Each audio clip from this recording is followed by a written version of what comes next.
Hello and welcome class 9. I hope you all are doing well. Lesson tissue we already had discussed, and let us revise about plant tissue. So the definition of tissue you all are aware about, that tissue is the combination of cell which perform a specific task. So let us see what is the importance of tissue in animal or in plant, in any organism. Tissues become organized to form organs and then organ system. That means tissues combined together to form an organ and then organ system. Means all organs combined together to form a specific organ system, like respiratory system, circulatory system, digestive system, etc. And all these systems combined to form any organism. Next is workload of individual cell has decreased.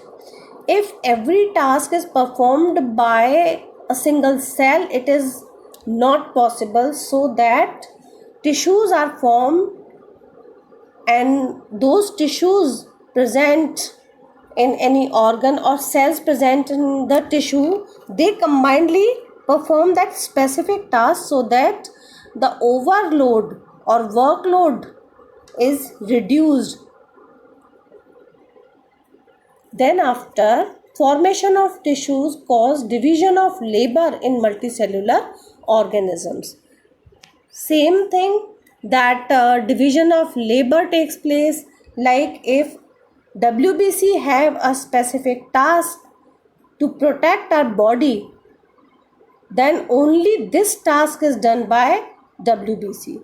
RBCs contain hemoglobin and they provide oxygen to the body. So in that way, division of labor takes place and it makes the functioning of the organism proper. After this, let us discuss about difference between plant and animal tissue. There are certain differences between these two tissues because these are specific organisms. So all plant tissue are in the way in which they are related to fixed habit, and animal tissues are related to locomotion. Plants used to be fixed at the specific place and they do not locomote, they do not move from one place to other, so their tissues are related to that habit. And the tissues which are present in animal, they are related to locomotion, as we all know that animals move from one place to other. Then next is, the dead supportive tissues are more abundant in plant tissue because they do not have any skeletal system, they do not have any protective specific organs which protect them, or they are not able to move from one place to other also. So in that way, they need supportive tissue, and animals living tissues are more abundant as they are able to move, and they need energy in all the parts, so that more tissues or most of the tissues in animals are living. Then plant tissues need less energy, as we know that they do not move from one place to other, though they show movement, but that is very slow and the processes are very slow in the plant, so that they need less energy. And animals need more energy as they move and as they locomote also, so that they need more energy. And in plant tissues, organization is simple, means all the tissues and the organs or whatever, all those internal structure in the plant, they are very simple. And animal tissues organization is complex. Our organs, organ systems, they have a complex organization. And next is classification of plant tissue, because we are going to discuss about specifically plant tissues. Plant tissues, they are of two types, meristematic tissue and permanent tissue. And then meristematic tissues are of three types: apical, intercalary and lateral tissue. And permanent tissues are again of two types: simple permanent tissue and complex permanent tissue. Again, simple permanent tissues are of three types: parenchyma, collenchyma and sclerenchyma. And complex permanent tissues are xylem and phloem. So let us see the characteristics of meristematic tissue. What are the characteristics of meristematic tissues? That the cells are similar in structure and have thin cellulose cell wall. As these cells have cell wall, and that cell wall is made up of only cellulose, simple cellulose, and the cell wall is very thin so that it can easily divide, because meristematic tissues are related to cell division.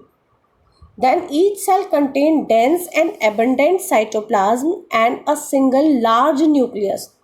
Nucleus help in division of the cell so that it is large in size.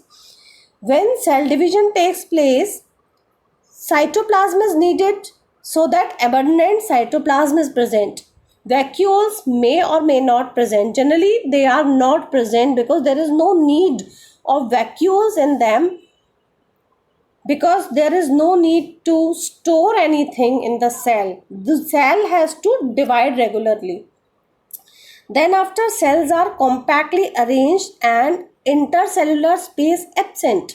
Intercellular space is the space which is between two cells. So that is not there, and all the cells are compactly packed, compactly arranged. Now let us see types of meristem. There are three types of meristematic tissue: apical meristem, intercalary meristem and lateral meristem. Apical meristem is present in the growth tips of root and stem, means the tip of root and stem where growth takes place. Apical meristem acts as promeristem, means it is primary meristem which from which other meristems are derived. So that means intercalary and lateral meristems are derived from promeristem, that is apical meristem, and help in increasing the length of the stem and the roots. Then intercalary meristem, intercalary meristems lie at the base of leaves and the internodes, means base of internodes, that are nodes on the twig, and help in growth of branches by adding primary tissue.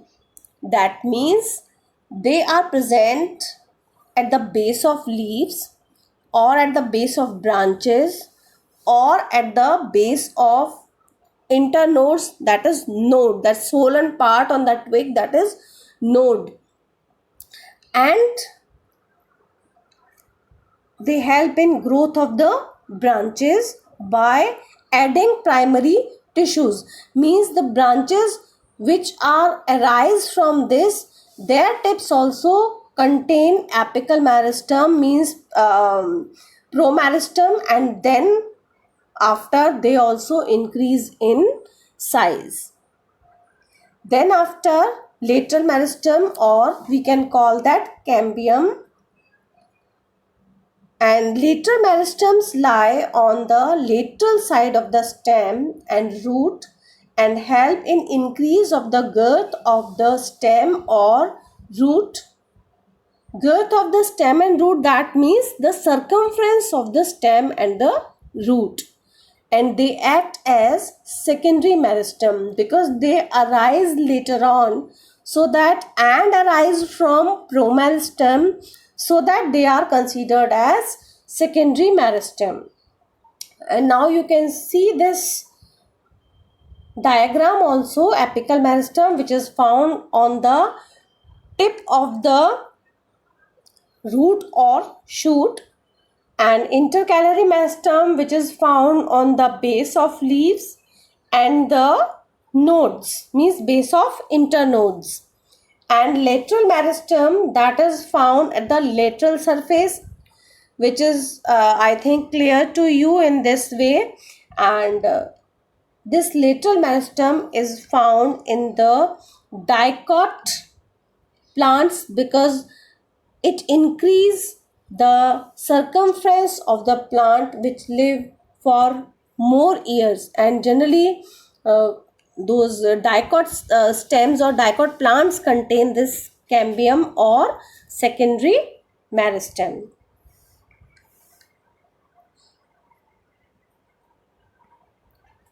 Now the functions of meristematic tissue. As we know about that, meristematic tissue is related to cell division or growth. So what are the functions? They have ability to divide continuously and produce new cells for growth. Next is meristematic tissue found in root and shoot tips bring about increase in length of the plant, right? And then after, lateral meristem, or we can call that cambium, bring about the increase of the girth of the plant, that is the circumference of the plant. So I wish you all are able to understand this.